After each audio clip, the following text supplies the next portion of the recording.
Yo, yo, yo, what is going on, my beautiful brothers and sisters, fellow radiators of love? My name is Jamal Pope, aka J Phoenix, and this is going to be your astrology and tarot forecast for the next couple of days. As you can see, I'm doing this video for September 4th, 5th, and 6th of 2024.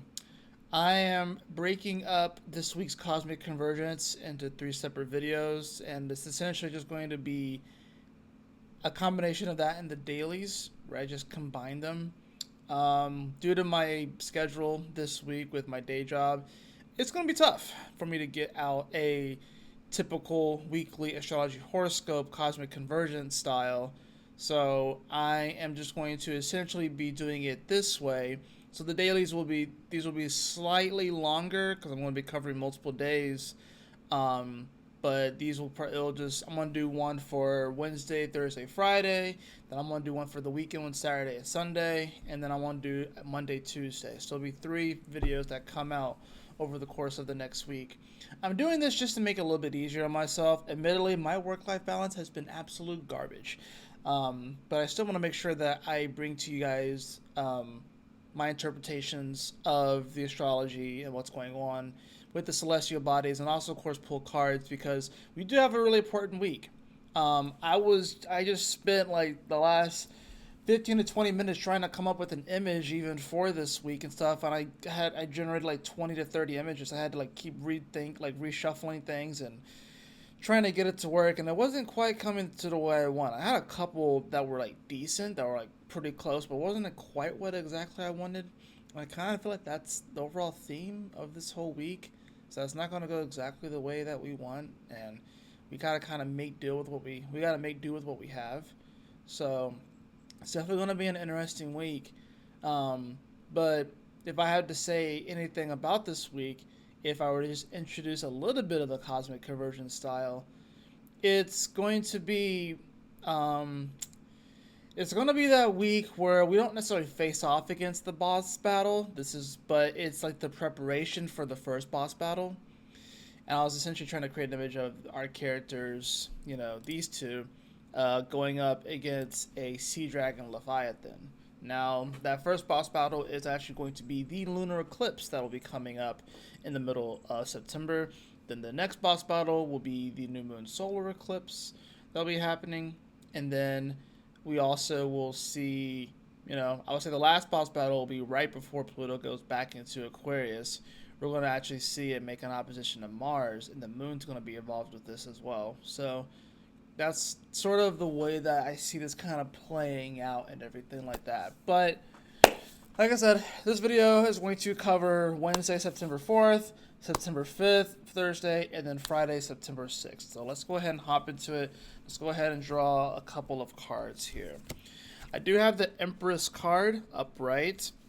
So this is nice. So this is definitely going to be bringing more of a focus back to just our, the way that we approach things naturally.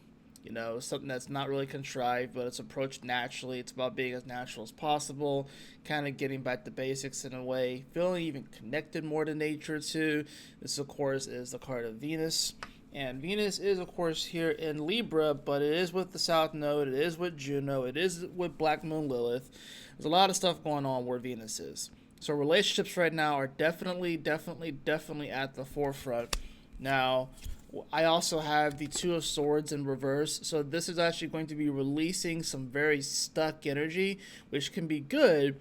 The only thing here, especially in conjunction with the Empress card, is that the energy that's being released is probably a lot of karma when it comes to our relationships, and finally ripping off the band-aids so the healing process can actually begin. So this has a lot to do with this Venus conjunct South Node, conjunct Black Moon Lilith, conjunct Juno, all conjunct the South Node, all here in Libra.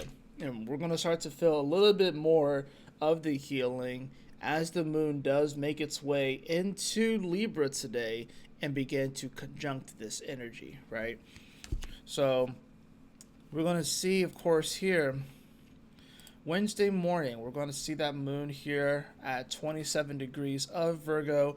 It is going to create quite a bit of stir before it ingresses into Libra. Let's drill down.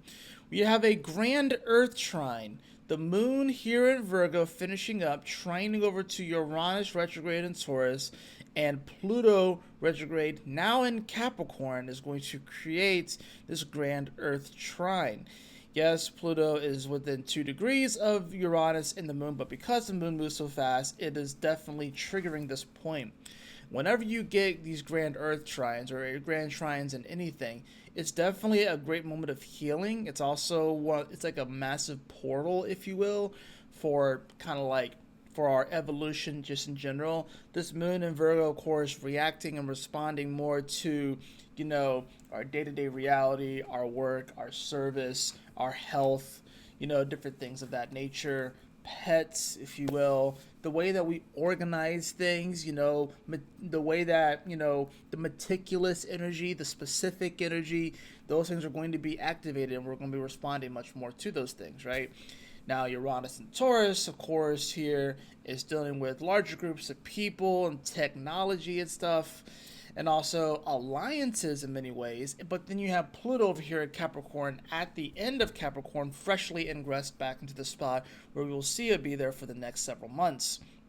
This is going to be definitely an interesting moment, a bit massive trigger point, because it's going to bring to question, of course, our alliances, many ways our relationships, the way that our day-to-day reality is even set up and functions is going to really be just put under the microscope, if you will. Virgo puts things under the microscope, and it's really going to really hone in on the details of all these sort of things too.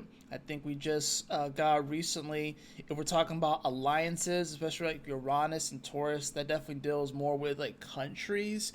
Taurus, is while it is physical Earth and it's physical land, Uranus is like the people and the organization. So those people that are on like a particular place, so like countries essentially, right? And while yes, countries don't have like any defined like physical lines. Generally, some countries are actually like determined by mountain ranges and whatever other stuff, coastlines and stuff, but there's not really physical lines, but it's the people that set up those different systems. Uranus, Pluto here in Capricorn, and now with the moon here, I think it came out like Turkey was thinking about joining BRICS. That's a huge freaking thing. That's a massive shift in the geopolitical landscape, right? So that's another part that kind of comes up with all this. And that's not the only aspect that the moon is involved today. At the same time that we have a grand Earth trine, we have a mutable T-square between the moon, Mars, and Neptune. So the moon is getting smacked from all these different angles. It's making aspects to Mars, Uranus, Neptune, and Pluto, all within several hours of each other. And this is essentially right when we wake up, right? So pretty much here on the East Coast, at least, from 6:26 a.m., right, to, I put it at days. Let me push that back to hours. From 6:26 a.m., right? Or let's just say from 6, right? Because 27:15, once the moon hits 27 degrees, right? So let's just say from 6 a.m., right, to the moment that the moon enters into Libra, which would be 12:30ish, if you will, like 12:30ish. So pretty much for the first 6 hours of the day, from 6 a.m. to 12, the moon's going to be getting hit by all these aspects, right? It's going to, like I said, oppose Neptune and square Mars. That's going to bring about a lot of sensitivities, especially in regards to our perceptions on this. And I think it's interesting that the mutable T-square is triggered in many ways kind of after the grand Earth trine. And yet, at the same time, the last aspect that the moon will technically make before going into Libra will be the trine to Pluto. It's not going to be the square to Mars. It's actually going to trine Pluto just barely after it squares over to Mars. So it's interesting with this one how we have a grand Earth trine sandwiched, or it's technically actually a mutable T-square sandwiched inside of a grand Earth trine before the moon goes into Libra. So this, if you, anybody that has planets in the last, from 27, 28, 29, 0 degrees of Virgo to Libra, and of really any other mutable to cardinal energies, so Gemini to Cancer here, right? Pisces to Aries here, right? Or Sagittarius to Capricorn. Anyone that has planets on this area is getting triggered, like hardcore today. So now the mutable T-square, like I said, is going to be challenging our perceptions. Hardcore, big time. And people with that Mars and Gemini at the end of it being squared by the moon, people could definitely start to act on a lot of these perceptions, especially right before it goes into Cancer, where it's going to cool off massively and it's going to go into its fall. So it's going to be harder to kind of get going because Mars is like it's like the generator, it's like the motor. It's going to be really fired up here at the end of Gemini, but it comes into Cancer on this day, and the morning is going to feel like this very intense, fiery pop, and then the energy cools off. It cools off because we will see come the evening time, actually freaking like mid-afternoon, early evening, we will see that Mars hit 0 degrees of Cancer. So Wednesday is going to feel like 2 different days. The first part of the day is going to feel intense and very energetic. And in the second half of the day, the energy is going to cool off because we're going to have Mars shift into a new sign, and we're also going to have the moon shift into Libra. And then the energy kind of cools off a little bit. But that doesn't mean that there's not a lot of building energy. Mercury is getting ready to come back into Virgo. The sun is getting ready to oppose Saturn, which we'll talk about that in the next video. So we have a lot of things that are actually going to be building up, if you will. And of course, this moon's about to is now joined up with the Libra party here, right? Now, these next 2 cards are going to be for Thursday. I have the Hierophant in reverse. The Hierophant in reverse, right? This definitely comes down to some sort of spiritual authority, but also we need to learn how to listen to our own spiritual authority and not necessarily feel like we have to seek outer counsel or someone that may project themselves as the absolute authority on something. So based off of the events that happen on Wednesday, someone can come out and start to be like, well, this is what happened, this is what it means, blah, blah, blah, blah, blah. But and more likely this will be someone in some sort of position of reverence or power, if you will. We do have the Emperor card also here. So this is interesting. You have the Hierophant, which is the spiritual aspect. We have the Emperor here, which does kind of have a bit of a spiritual aspect because generally emperors, they come into power because they feel like they've been ordained by God, but it brings in sort of like a political aspect as well, right? So the fact that they are both reverse, we have already 3 major arcana cards here, so that just lets me know that Wednesday, Thursday are major karmic days. When you have the minor arcana, they're like little smaller events, but the fact that these are coming up, it's major arcana, so it's major events here. Hierophant, like I said, this could be like, I guess we don't want to be overly trusting per se of what we may see or hear in the media, is what I would say. The Emperor card, of course, here is definitely an individual that may be even drunk with power. I'll draw another card just for that. I do have the Ace of Wands, so something sparks. I do like this card, but something sparks off today. But it's like, I would say, like in your personal life, the way that you can kind of go about this is to realize that, you know what, even if, you know, you know, I would say, even if, I guess, the established, you know, I guess, spiritual rules or the established uh, rules set by the emperor, even if you don't per se agree with them, you can spark something off new and actually, you know, you can, you know, go by what's really in your heart. And that's ultimately really what matters here, right? Now, astrologically, we'll see as we move into Thursday, it's really going to be the moon that's making aspects throughout the day. So we'll see pretty much as we come into Thursday, we will see that moon conjunct the south node, right? By this time, Mars is, well, still at 0 degrees of Cancer, but yeah, it's in there now. You know, it's in there now. And this Mars is going to be, it's going to be tough.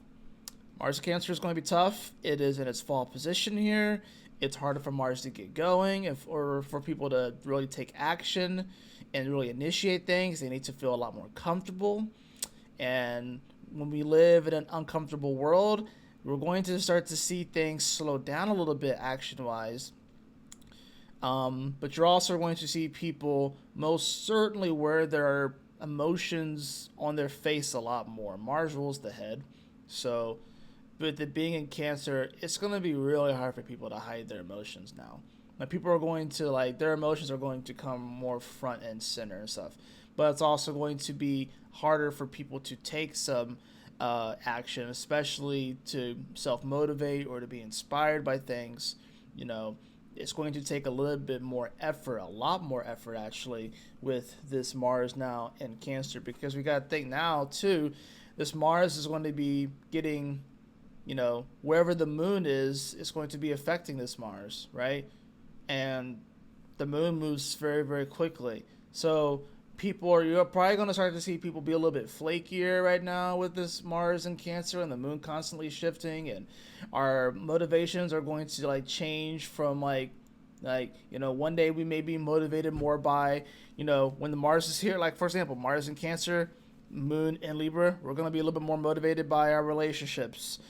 We're going to be a little bit more motivated by trying to find balance and harmony. When the moon goes into Scorpio, we're going to be a little bit more motivated by our desires. When the moon goes into Sagittarius, we're going to be a little bit more motivated by our beliefs. When the moon goes into Capricorn and opposes Mars, we're going to be a little bit more motivated by what we want to build in our life and our legacy. When the moon goes into Aquarius, we're going to be a little bit more motivated by, you know, the way that we connect to other people. When it goes into Pisces, it's going to be a little bit more motivated by our sense of spirituality, right? Our subconscious. When it goes into Aries, then we're going to be a little bit more fired up, because at least they'll be despising each other. Mars rules Aries, the moon rules Cancer, so they can kind of somewhat relate to each other then. The moon goes into Taurus, we're going to be a little bit more motivated by our values and our sense of like security, from especially like a physical standpoint. And when the moon goes into Gemini, we're going to be much more motivated by our thoughts. But it's going to, so that's what's going to make it interesting and difficult, because trying to establish some level of consistency while this Mars is in Cancer and a moon is moving so fast is not going to be comfortable. This is one of the reasons why Mars falls here in Cancer, because it's being disposited by the fastest moving energy. And when it comes to taking action and motivating ourselves, it's good to have something that's consistent. But when the moon is moving so fast and it's based off of our emotions, it's going to be a lot tougher. Whereas when Mars is in Capricorn, Saturn stays in a sign for 2 to 3 years. It may retrograde back and forth between two signs, but it's not nearly as fast. It's not nearly as fast as the moon. So it's a lot more stable. It has time to build. It has time to construct, right? This is not, the Mars is not going to have that kind of luxury here. And it's going to retrograde from Leo into Cancer. So it's going to be here for a while. Just take that into consideration. But we do have this moon, of course, here in Libra. It's going to be conjuncting all this energy in Libra, right? We're going to see it with the South Node. We're going to see it with Venus. We're going to see it with Juno. We're going to see it with Black Moon Lilith. throughout the day, right? And then, of course, those are like the main things that happens until the very end of the day when we will see this moon actually make a quincunx over to Saturn here at 16 degrees. Awkward stare from across the room, right? So Thursday is an interesting day that I think is going to bring up relationships hardcore, especially karmic ties with the South Node. It's going to also bring up our commitments with Juno. It's also going to bring up the things that may entice us with Black Moon Lilith and our fears as well, but also these darker desires that we may have when it comes to relationships.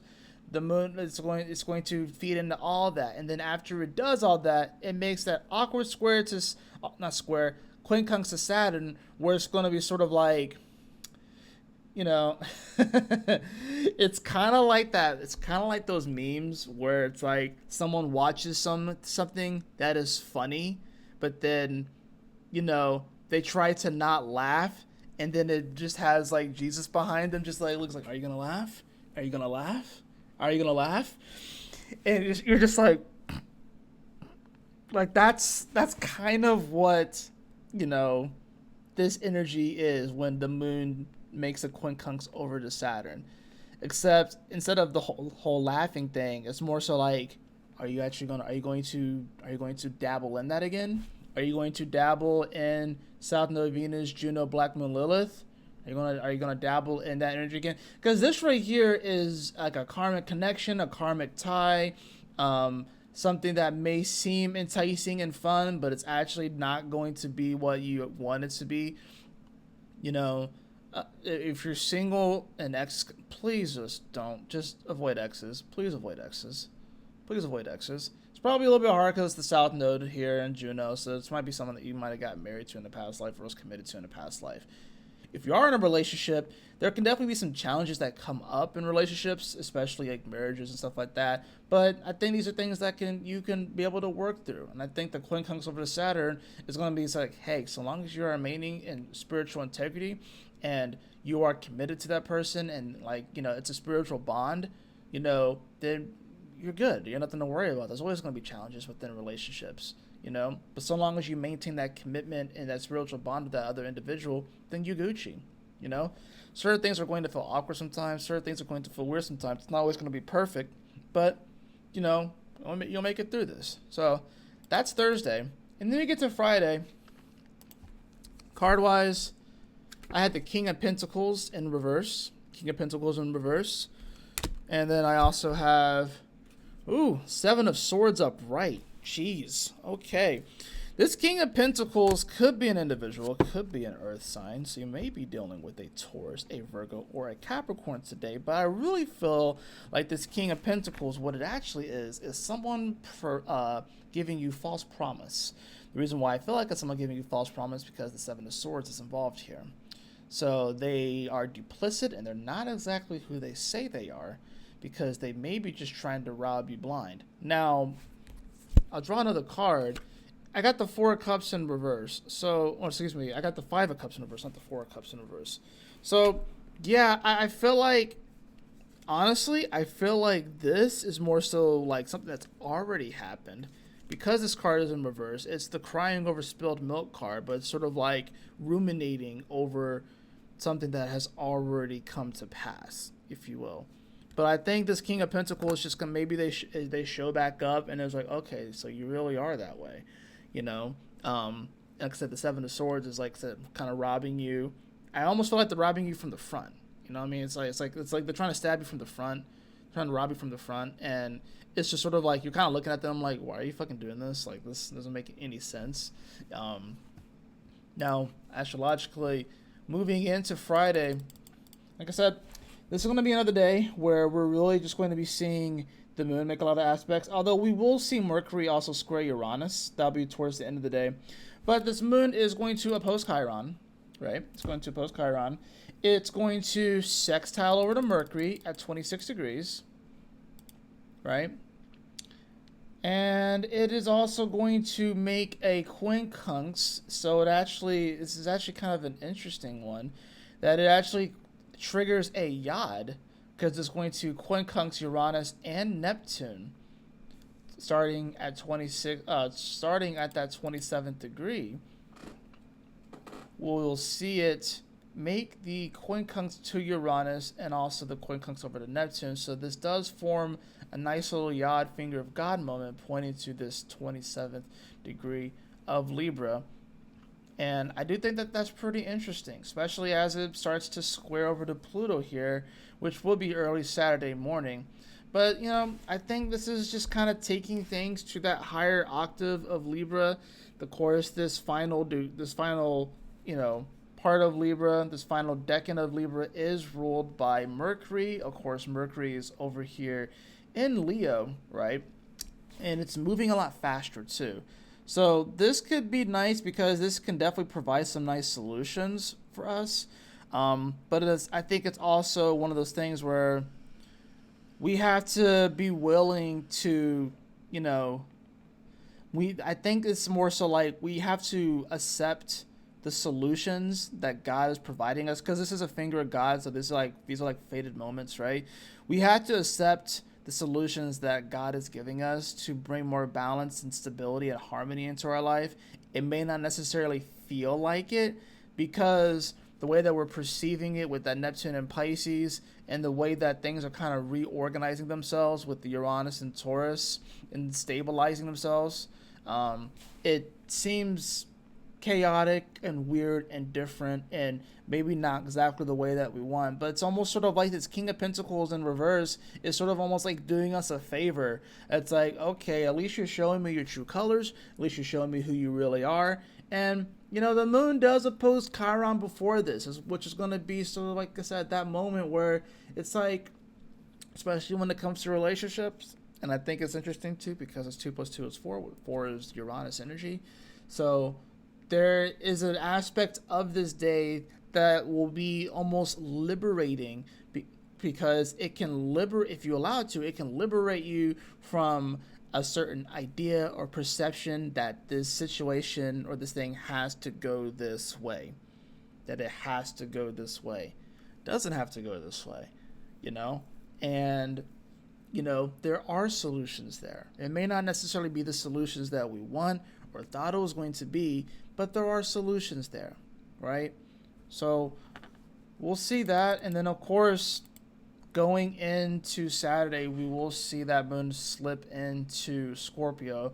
But we'll talk about that when we get to Saturday. I'll draw a few more cards. I have the 9 of Pentacles. I do really like this card, just as like kind of like just wrapping things up. It's showing that you can be independent, that you can know your worth through this, you can know your value through this. And while yes, there are definitely some challenging moments here when it comes to our relationships, the way that we're perceiving our reality, trying to figure out what's true and what's not, because that's another part of the whole Mars being at the end of Gemini, is trying to like, well, what's true, what's not. Are people going to be acting on truth? They're going to be acting on lies. That's done with the squares to this moon in Virgo, to the Neptune and Pisces. What's real, what's not. 9 of Pentacles is definitely speaking to a level of sovereignty and independence that you can obtain this week. I also have that, the High Priestess. The fact that these are the last 2 cards here definitely speaks to intuitive and spiritual sovereignty that will actually, ironically, interesting enough, divorce you from this belief or idea that you can only be happy if things are going a certain way, or even if people are telling you that if only you were this way, or if only you followed what I believed, you may be happy. This is speaking to trusting your own gut to get the things that you want, to achieve the great life, to achieve that beautiful life, and to appreciate all of the hard work that you have put in. That's really what this comes down to. So there's a spiritual sovereignty that comes here. I absolutely love that, and trusting your intuition and trusting in God's plan for you. And I'll get one more card at the bottom of the deck. I have the 7 of Cups in reverse. That just means that, It just really means following the straight and narrow. It's actually a good thing because the Seven of Cups in reverse actually provides a lot of clarity. When it's upright, we have so much choice, which sometimes can make us anxious and apprehensive and wondering if I'm going to pick the right thing. Am I going to pick the right thing? Seven of Cups in reverse provides a lot of the clarity, so you don't have to second guess yourself. You know what to do. You'll know what to do. Animal messenger card for this week is the Black Panther. Sensuality and passion stir beneath a cloak of secrecy. Interesting card to get here. And I feel like, maybe I feel like this week is a bit stealthy like the Black Panther in its energy. But there is a passion for life that can stir beneath it. There's a sensual, and it doesn't necessarily have to be in a sexual way, but it's like there's a sensual nature that can kind of stir underneath the surface of this week.